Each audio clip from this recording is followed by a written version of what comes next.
వచ్చిన తెలంగాణ రాజ్యం రెడ్డి రావుల పాలైపోయింది.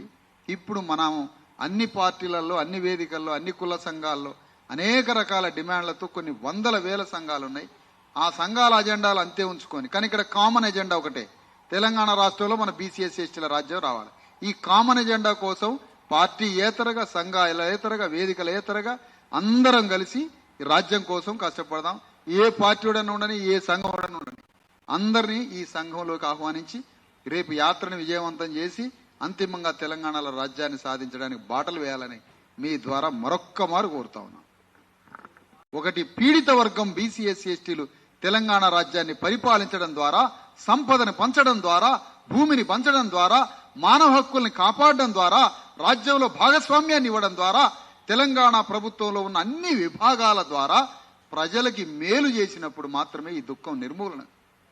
అందుకని రేపు ఏప్రిల్ 14న బీసీఎస్సీ ఎస్టీల శతాబ్దాల యుగయుగాల స్వప్నం రాజ్యాన్ని పరిపాలించడం, ఆ రాజ్యాన్ని పరిపాలించే అధికారాన్ని తెలంగాణలో సాధించడానికి, ప్రజలు పడుతున్న దుఃఖము సమస్యల పరిష్కారం కోసం తెలంగాణలో ప్రతి ప్రభుత్వ కార్యాలయానికి వెళ్ళబోతున్నాం. మేము ప్రతి ప్రభుత్వ అనుబంధ గుర్తింపు పొందిన నాన్ గవర్నమెంటల్ ప్రభుత్వ అనుమతి పొందిన సంస్థల దగ్గర కూడా పోతున్నాం.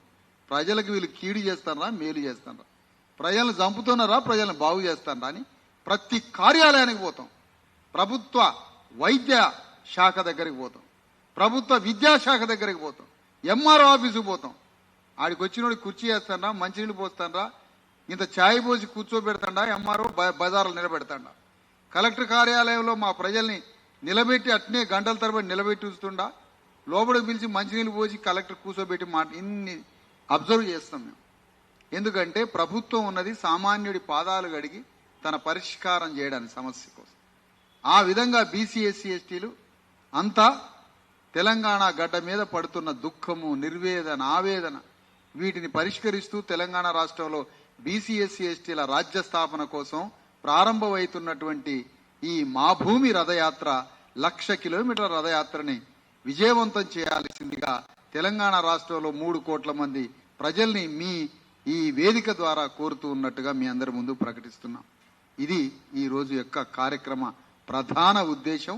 మీరు ఏదైనా అడగాలనుకుంటే అడగవచ్చు.